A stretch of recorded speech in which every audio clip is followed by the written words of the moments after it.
Well, hello again, everyone, and welcome to 7 Minutes at Supper. Yay!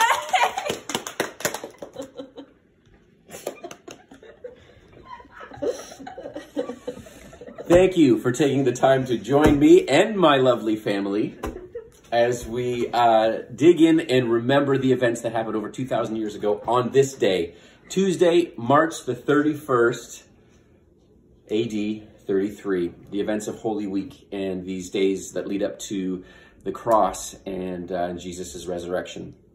And so as we look into the events of Tuesday, what happens on the Tuesday are directly reflective of what happened on Monday. So just to quickly review, and Hannah, my oldest daughter, is going to remind me when the time is up. So this will be as close to 7 minutes as we as possible. But that's why we say 7-ish minutes. And that on Monday, Jesus came into the temple with the purpose to really cause a commotion, to overturn the tables, to make a whip, and to drive out all the animals, and make sure that no one was no one was doing any business, because the temple was his Father's house. It was a house of prayer for the nations, and they had turned it into what he says is a den of robbers, a den of thieves. And it's Jesus' judgment against Israel for that they would honor him with their lips, but their hearts were far from him.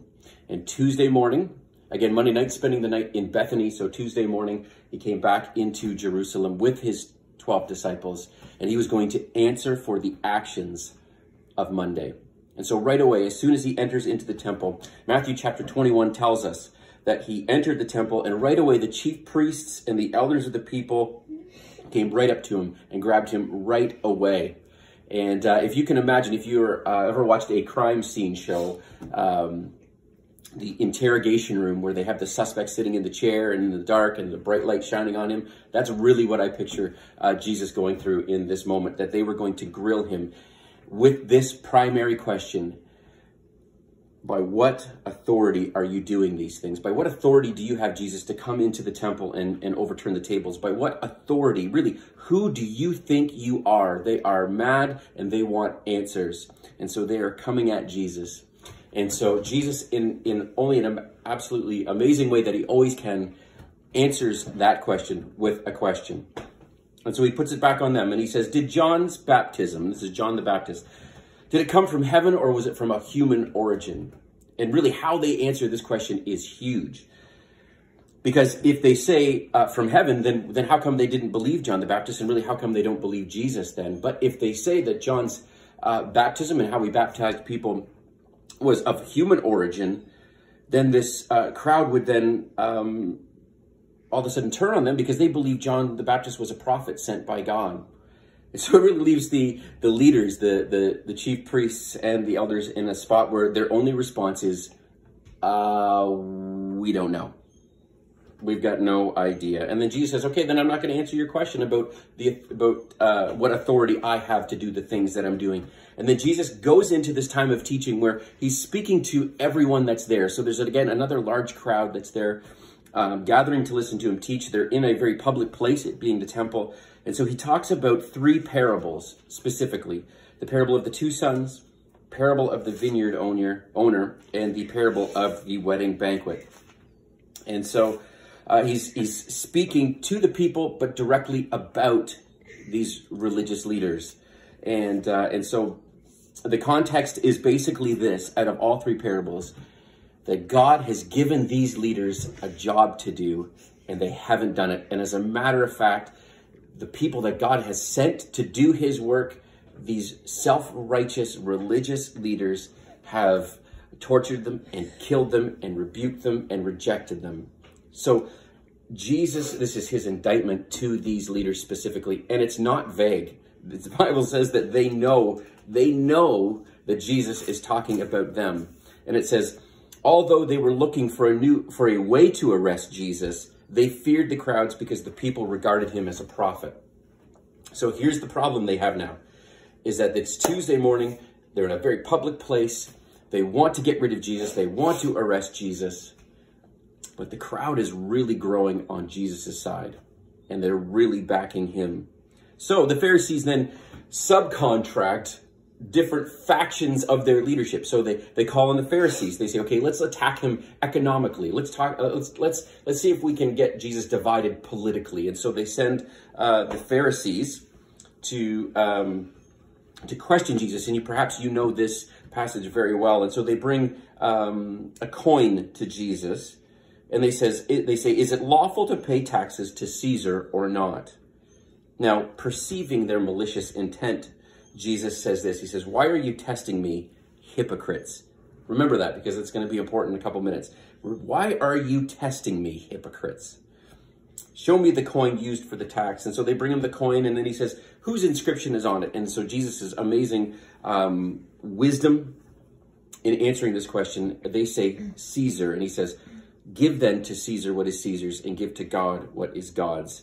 And it says their response was really nothing. When they heard this, they were amazed, and so they left and went away. They had nothing to say. So they subcontract the Sadducees. Okay, let's see if we can trick Jesus theologically. And so they come, and Sadducees were a group of religious leaders that did not believe in the resurrection. And so they're going to question Jesus about the validity of the resurrection.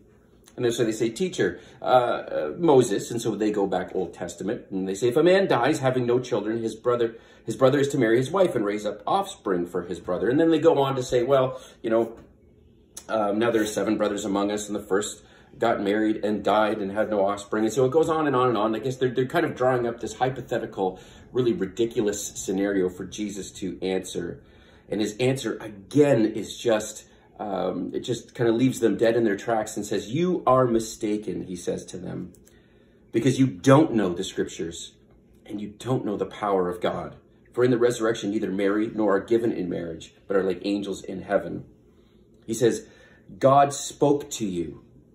God spoke to you. I am the God of Abraham and the God of Isaac and the God of Jacob. He is the God of the dead, and he is the God of the living. So when the crowds heard this, they were astonished at Jesus' teaching. So that wasn't quite enough. We subcontracted 2. What do we got? We're almost there? Okay. Yeah. Subcontracted 2 guys. We've got the Pharisees, we've got the Sadducees, and finally, just an expert of the law to kind of throw out there and just say, hey, what is the greatest commandment? And Jesus says, to love the Lord your God with all your heart and with all your soul and with all your mind. And the greatest and most important, it's the greatest and most important command. And the second is like it, love your neighbor as yourself. And so, again, they're trying to trap Jesus, and it's not working. So things are unraveling on Tuesday morning as this group of people are trying to corner Jesus, trying to trap Jesus, while this large crowd is growing, and they think that this is the Jesus that has come to militarily overturn the tables and take over the government, but also take over the religious establishment. And no one perceives that there's a third option. And I want to finish with this. So last thing, Matthew does something. So that's kind of the heart of what happens on Tuesday. But at the start of Tuesday morning, and as they're leaving Jerusalem on Tuesday, Jesus is with the 12 disciples only. So they come in from Bethany. They see the fig tree that Jesus had cursed Monday morning. And Jesus doesn't explain why. He tells them to have faith, and that they too can have faith that can do what Jesus just did by not doubting. And by whatever you pray for, you can have. It's just this wonderful moment where Jesus is just teaching those who are closest to him. And at the end of the day, as they perceive the amazing buildings as they're leaving, and they question Jesus, and they just say, do you see all these amazing buildings, and drawing Jesus' attention to them. And Jesus says something so peculiar. And he says, I tell you, not one stone will be left here on top of another, but they will all be thrown down. And they want to know an answer to that. And there isn't enough time to go into the details of Matthew chapter 24, Jesus' personal conversation with the disciples about many would reflect and refer to as about the end times, or about what's going to happen in AD 70 as the temple is to be demolished. But what I just want to point out is that in a day where Jesus is attacked and ridiculed and tried to be tricked, the day began with his closest disciples, and it ended with his closest disciples. Just this beautiful picture of him teaching them, loving on them, And this kind of picture of just this intimacy that Jesus has with those who are close to him. So in a final thought, I want to leave and just say this, that for those who are close to Jesus, most intimate with Jesus, the requirement is to submit to the authority of Jesus. See, the Pharisees and the Sadducees and the chief elders and the priests, they would not submit to his authority. And so they weren't close. They didn't know Jesus, but his disciples knew him best and were close. And they were that way because they had already submitted to his authority. So think about that today and throughout this week. Talk to you soon.